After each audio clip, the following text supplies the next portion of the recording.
जुनून सप्ताह पवित्र सप्ताह क्या है? जुनून सप्ताह पवित्र सप्ताह के रूप में भी जाना जाता है। खजूर रविवार से ईस्टर रविवार, पुनरुत्थान रविवार तक का समय है। जुनून सप्ताह के भीतर पवित्र सोमवार, पवित्र मंगलवार, जासूस बुधवार, चेलों के पैर धोने का गुरुवार, गुड फ्राइडे और पवित्र शनिवार भी शामिल हैं। जुनून सप्ताह का नाम उस जुनून के कारण रखा गया है जिसके साथ यीशु स्वेच्छा से अपने लोगों के पापों का भुगतान करने के लिए क्रूस पर चढ़ा। जुनून सप्ताह का वर्णन मत्ती, मरकुस, लूका, यूहन्ना में किया गया है।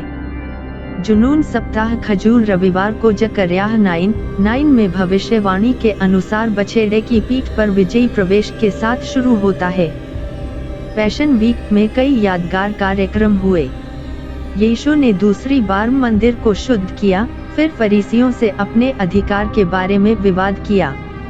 फिर उन्होंने अंत के समय पर अपना प्रवचन दिया और बहुत सी बातें सिखाई, जिसमें उनके दूसरे आगमन के संकेत भी शामिल थे।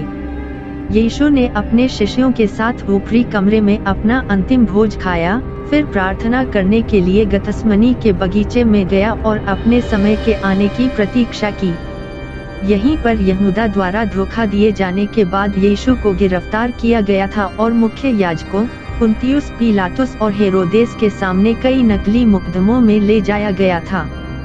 परीक्षणों के बाद यीशु को रोमन सैनिकों के हाथों कोड़े मारे गए, फिर उसे यरूशलेम की सड़कों के माध्यम से अपने स्वयं के क्रूस को ले जाने के लिए मजबूर किया गया, जिसे वाया डोलोरोसा, दुख का मार्ग, के रूप में जाना जाता है। तब यीशु को सब्त के एक दिन पहले गोलगोथा में क्रूस पर चढ़ाया गया था, उसे दफनाया गया था और सब्त के एक दिन बाद रविवार तक कब्र में रहा और फिर चमत्कार पूर्वक तरीके से पुनर्जीवित हुआ।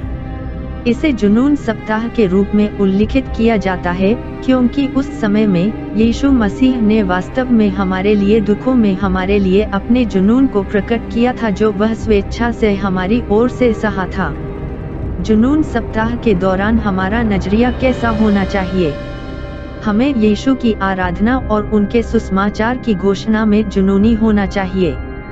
जैसा उसने हमारे लिए सहा, वैसे ही हमें भी उसका अनुसरण करने और उसकी मृत्यु और पुनरुत्थान के संदेश की घोषणा करने के लिए कष्ट सहने के लिए तैयार रहना चाहिए।